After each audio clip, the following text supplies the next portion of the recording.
Hey, what's up, Carmilla series? This is another review from your girl SJ, or SJ Reps You from Twitter.com. And so I'm going to go into episode 12. And the episode, I hope I'm saying this right. You can correct me if I'm wrong when you see this video blog / WordPress account. Enter the Legend Baron. I hope I'm saying that right. Legend Baron. And so how you see this episode introed is Maddie and Laura signing off on the Silas News Network at the very end. And we get to see Laura being angst. For the first time in a while since season 1, we see Laura being angst and angry and frustrated and emotionally distraught.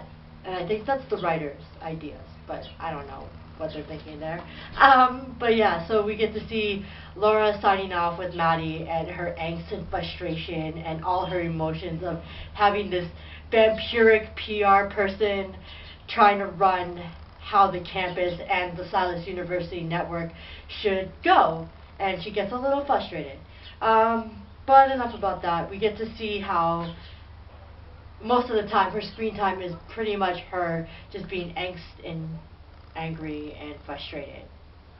That's Laura in a nutshell. After we see that, we see Laura getting comfortable watching Scandal. I think it's the writer's ideas. I don't know what you are all thinking. You know what I'm thinking when I tweet you guys. But that's a different story. I will not get into that. So yeah, we see Laura and Carmilla watching Scandal and Laura really getting into it, but now Carmilla's sitting in the far distance, just enjoying herself reading her book, as she always does in almost every episode. And we don't see her being the heroic vampire that we see her in season 1. So we just see Carmilla in the distance. So Carmilla's very enticing in this episode because we get to see Laura just being in every Carmilla's command, because we know that Laura loves Carmilla and vice versa, and how they're very protective and lovely for each other. And so we see this very cuddling love relationship that they have. And of course, for the fellow cream puffs, of course you're going to be watching this part and saying, yes, don't forget the kissing scene. Yes, I know. God, that's that's a little over excessive. But in regards to that, that's fine with me. So yeah, we get to see them cuddle, talk, and Laura wasting a good bowl of popcorn.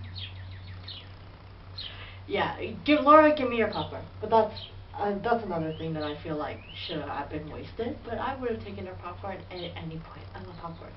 But I'm getting off topic. Anyway, so we see Laura and Carmilla talking, cuddling, kissing, that kind of deal. And of course, the cream puffs, of course, will die when I talk about this, because they're probably going to make gifts out of this eventually.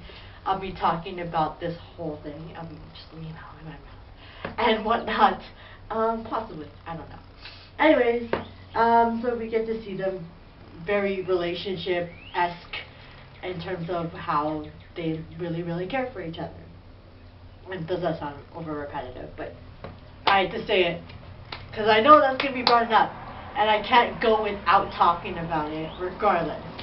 So anyways, when we do see that, we see another episode cut in, and after the scene that Carmilla and Laura get really cozy with each other and all lovey-dovey, we see the entrance of Baron Verdenberg.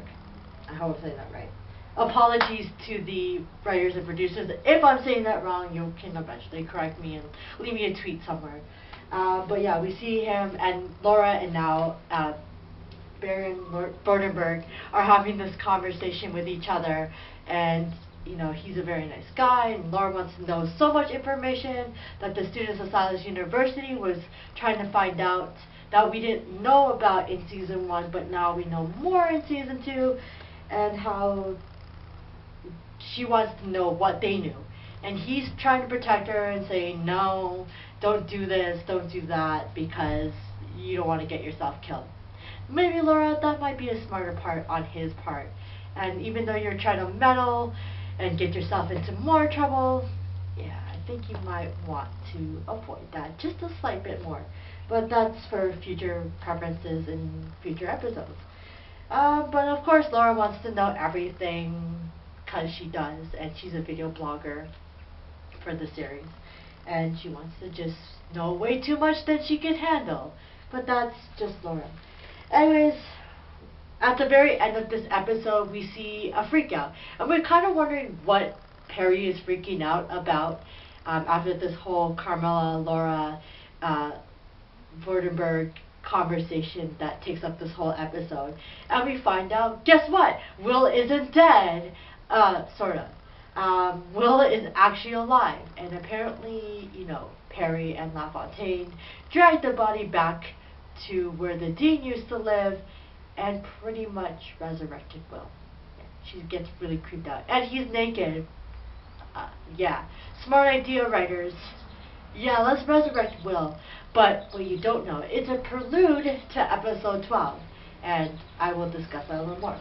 So this episode, episode 12, is basically just a whole conversation of the Kernsteins, the Verdenbergs, and of course Laura Hollis being La Hollis, or being a journalist, intriguer.